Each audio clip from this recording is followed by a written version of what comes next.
Mesdames, Messieurs les chefs de gouvernement,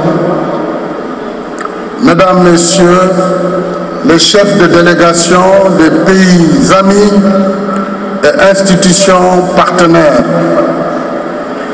Monsieur le Président de l'Assemblée nationale du Sénégal, Monsieur le Premier ministre, Monsieur le Président du Haut Conseil des collectivités territoriales, Madame la Présidente du Conseil économique, social et environnemental,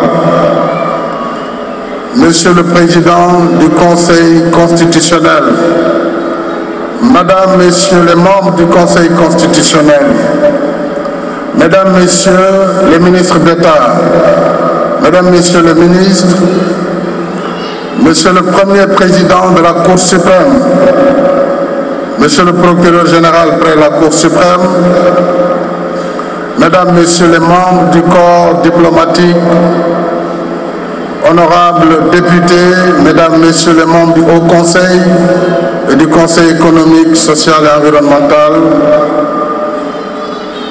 autorités administratives, territoriales, religieuses et coutumières, distingués hôtes, Mesdames et Messieurs,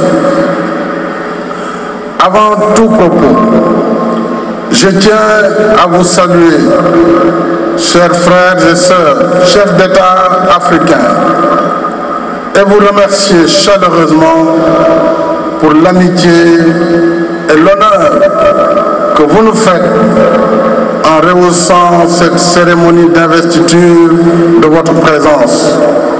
Merci au président Denis Sassou Nguesso, au président Paul Kagame, au président Faure Gnassingbé,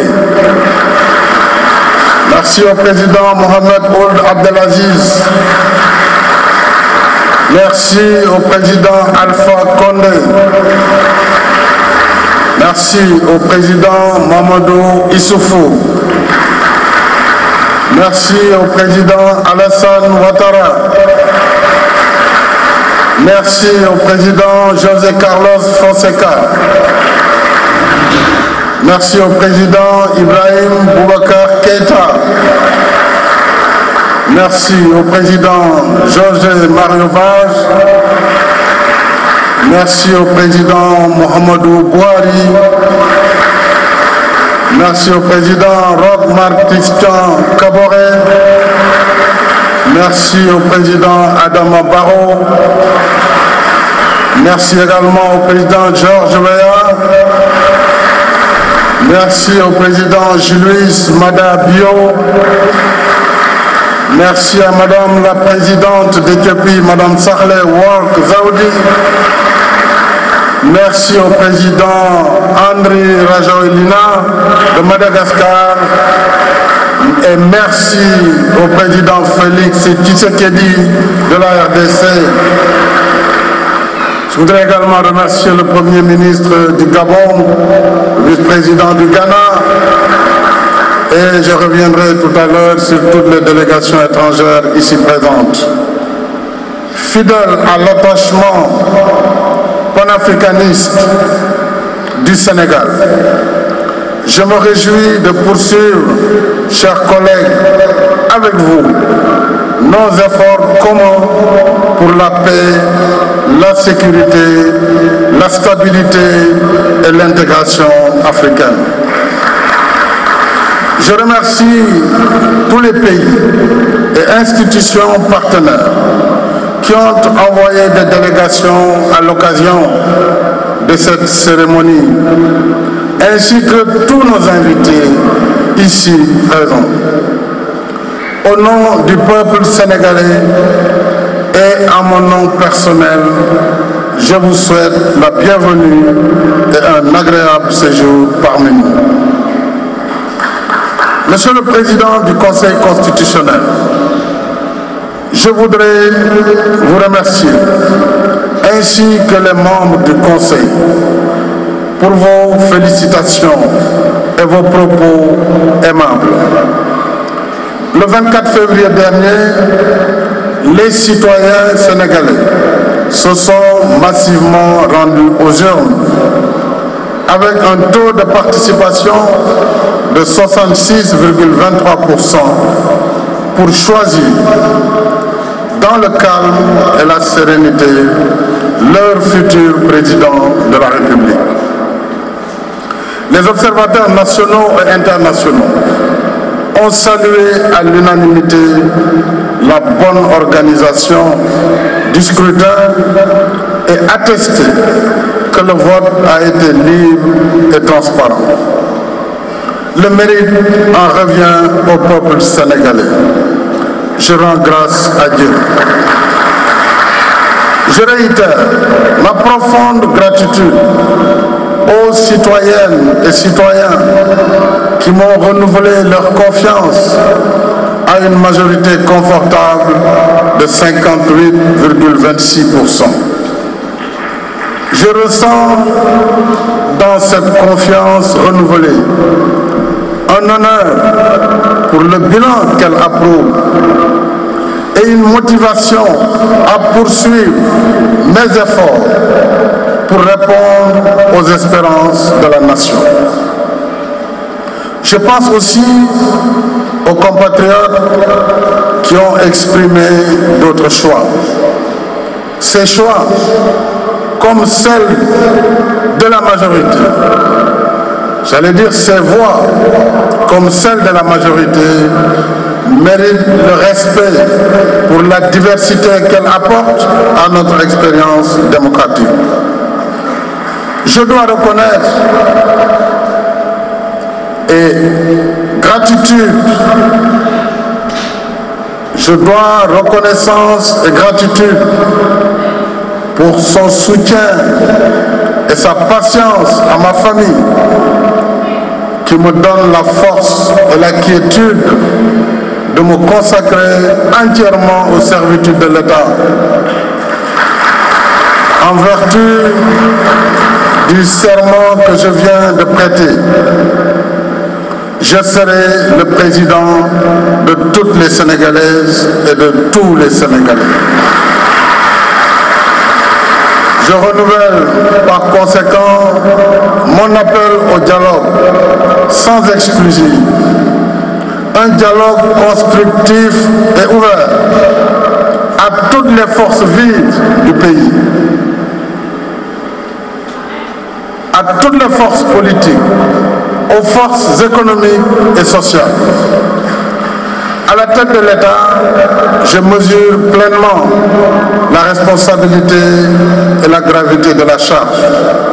Elle rappelle, cette charge, que la démocratie et la République consacrent l'égale dignité des citoyens et que le mandat électif n'établit aucun privilège au profit du mandataire sur les mandants, mais plutôt une mission au service du bien commun.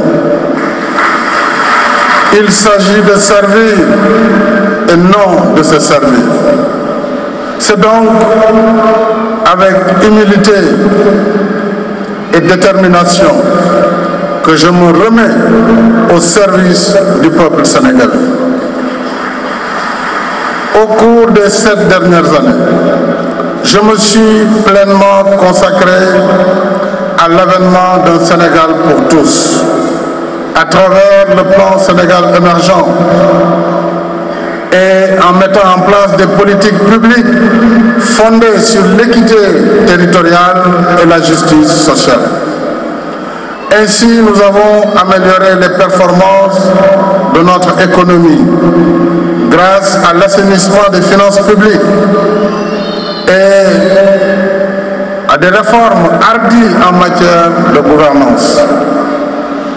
Nous avons réalisé des infrastructures structurantes, redressé le secteur de l'énergie, désenclavé des zones isolées et apporté des services sociaux de base dans des localités jusque-là défavorisées. Nous avons élargi les cartes sanitaires, scolaires et universitaires de notre pays et amélioré la condition de l'enseignant et de l'étudiant. Nous avons amorcé le processus de modernisation de l'agriculture, de la pêche et de l'élevage. L'autosuffisance alimentaire est désormais à notre portée. Nous avons mis en place des instruments novateurs d'inclusion sociale et d'équité territoriale, notamment le programme d'urgence de développement communautaire, le programme d'urgence de modernisation des axes et territoires frontaliers,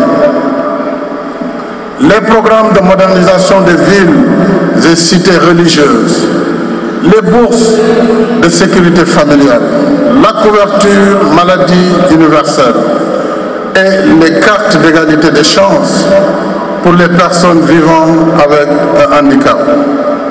Voilà, mesdames et messieurs, un aperçu du bilan que le peuple sénégalais, souverain, a positivement sanctionné le 24 février 2019.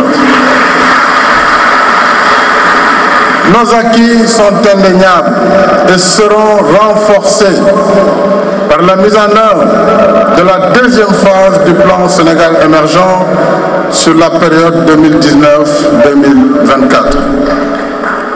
En même temps, je suis conscient des défis devant nous parce que j'ai le Sénégal au cœur. Du fond de nos campagnes, aux confins de nos cités, je ressens toutes les pulsions de notre pays, dont celle ardente de notre jeunesse. Pour la séquence que nous ouvrons aujourd'hui, cette jeunesse vibrante et créative qui incarne l'espoir et la force vitale de la nation restera au premier rang de mes priorités.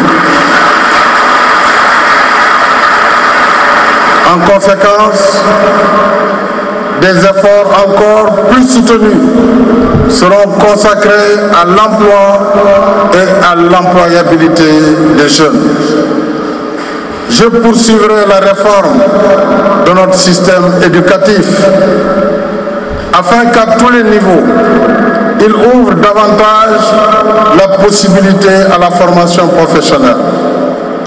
Je renforcerai par conséquent les initiatives et programmes dédiés à l'apprentissage au métier et à l'esprit d'entreprise, comme la formation école-entreprise, en collaboration avec le secteur privé, la délégation à l'entrepreneuriat rapide pour les femmes et les jeunes et l'Office national de la formation professionnelle. De même, le réseau des centres de formation professionnelle et technique sera étendu à raison d'un centre au moins dans chacun de nos 45 départements. L'ADER et le Fonds de garantie des investissements prioritaires soutiendront davantage les jeunes créateurs de start-up, en particulier dans l'économie numérique. Je porterai également une attention particulière aux politiques publiques en faveur des femmes et des filles. Toujours à la tâche, dans nos villes comme dans nos campagnes, les femmes sont des héroïnes au quotidien. Nous ne pourrons pas avancer sur la voie du développement en laissant derrière plus de la moitié de notre société. Nos mères, nos épouses, nos sœurs et nos filles. Toutes les initiatives de soutien à l'amélioration de la condition féminine seront par conséquent maintenues et renforcées. Je pense aux facilités en matière de soins de santé pour la femme et les enfants à bas âge, aux équipements d'allègement des travaux pour les femmes, au financement de la délégation à l'entrepreneuriat rapide, au fonds d'impulsion de la microfinance, au nouveau fonds de promotion de la microfinance islamique et à la construction de nouveaux centres d'assistance et de formation dédiés aux femmes et aux jeunes filles. La troisième priorité que je compte mettre en œuvre tient à l'amélioration de notre cadre de vie, à la promotion d'un habitat décent pour tous et à la sauvegarde de notre environnement. Il y a urgence à mettre fin à l'encombrement urbain.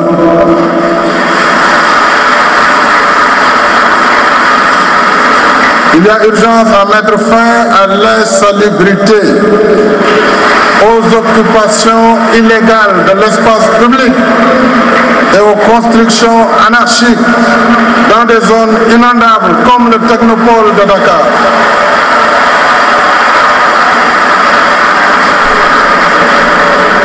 J'appelle à une mobilisation générale pour forger l'image d'un nouveau Sénégal.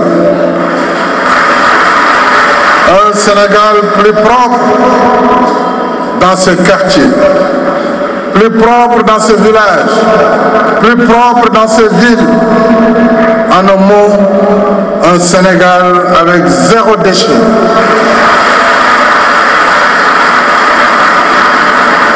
Je ferai prendre sans délai des mesures vigoureuses dans ce sens. J'y engage aussi les autorités territoriales et locales, ainsi que les mouvements et associations de citoyens. S'agissant de l'habitat, je lancerai un vaste programme pour la construction de 100 000 logements sur les 5 années, afin que progressivement, chaque famille sénégalaise, quels que soient ses revenus, puisse avoir accès à un logement décent à un coût accessible. La protection de notre environnement reste un défi majeur de notre temps.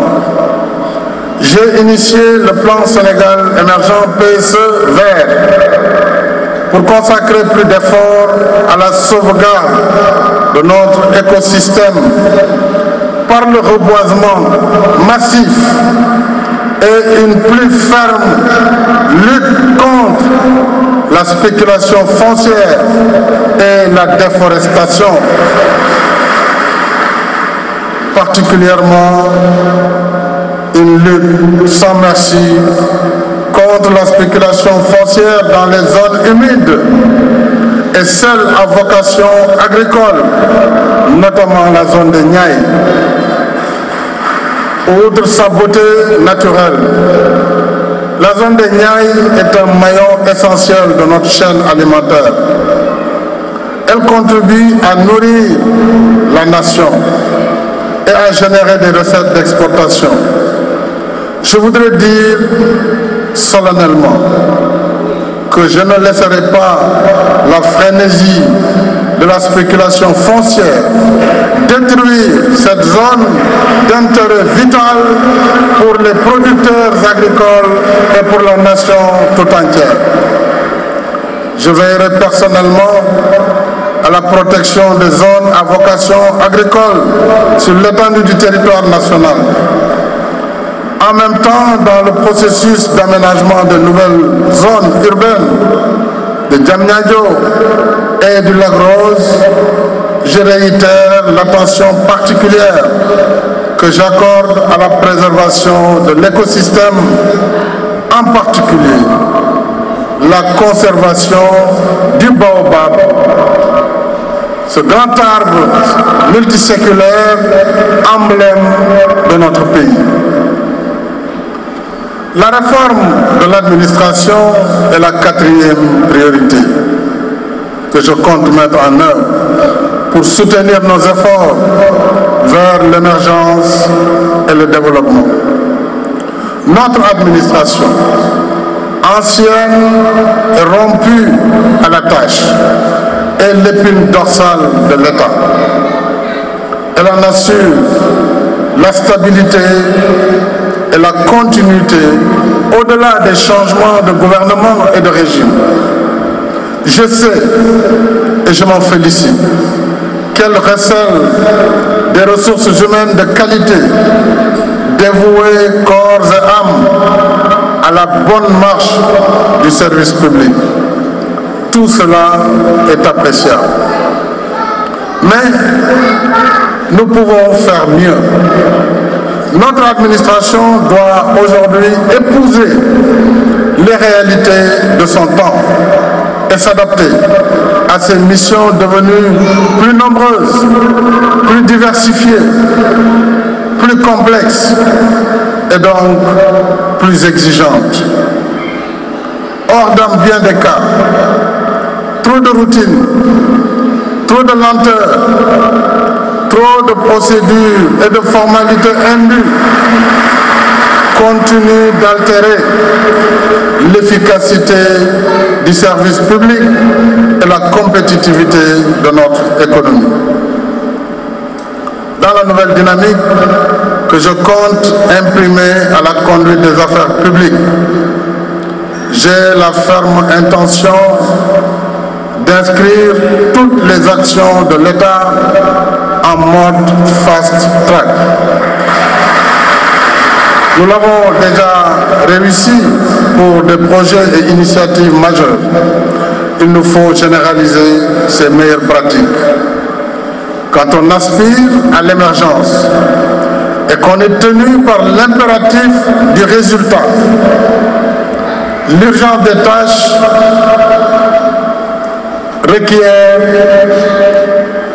qu'il faut accomplir avec diligence le travail qui nous attend. Ce qui doit être fait aujourd'hui ne peut être remis à demain. Voilà le cap que j'entends fixer aux équipes qui m'accompagneront dans ce nouvel élan de réforme transformative.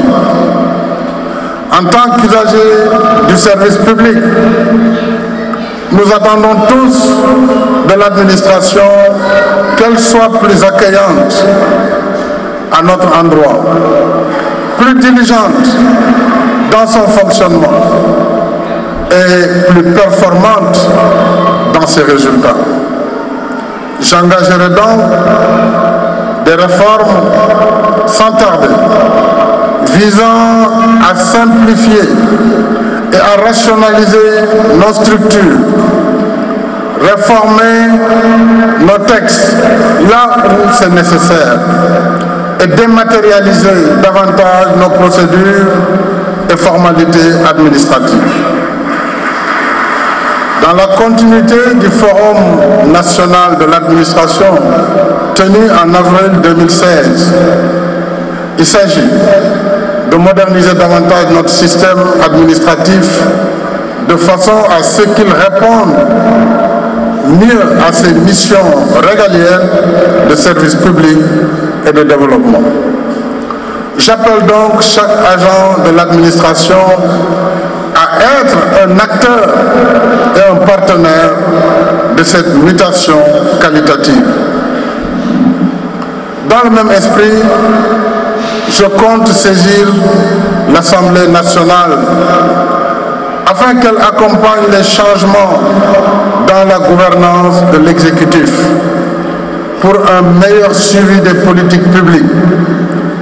Pour ce chantier et pour d'autres, l'ardeur de la tâche ne doit jamais tempérer notre détermination à explorer de nouveaux horizons pour mener notre pays vers plus de progrès et de prospérité. Telle est la finalité que j'assigne à notre ambition collective de réaliser le Sénégal de tous, le Sénégal pour tous. Ensemble, mes chers compatriotes, ayons la confiance qui féconde l'action et le résultat. Ensemble, gardons à l'esprit que cette nation qui nous rassemble sous son ombre protectrice est beaucoup plus grande que la somme de toutes nos ambitions réunies. Ensemble, restons dans le temps de l'action et continuons notre marche résolue vers le Sénégal émergent. Ensemble, dans un monde de turbulences et d'incertitudes, restons fidèles aux générations passées et dignes des générations futures en maintenant notre cher pays dans les eaux calmes de la paix, de la stabilité et du développement solidaire et inclusif. Notre histoire commune nous le commande. Notre destin partagé nous le demande. Madame, Messieurs les chefs d'État, chefs de gouvernement, Messieurs les vice-présidents, Mesdames, Messieurs les chefs de délégation, Mesdames les premières dames, Mesdames et Messieurs, je vous remercie de votre aimable attention.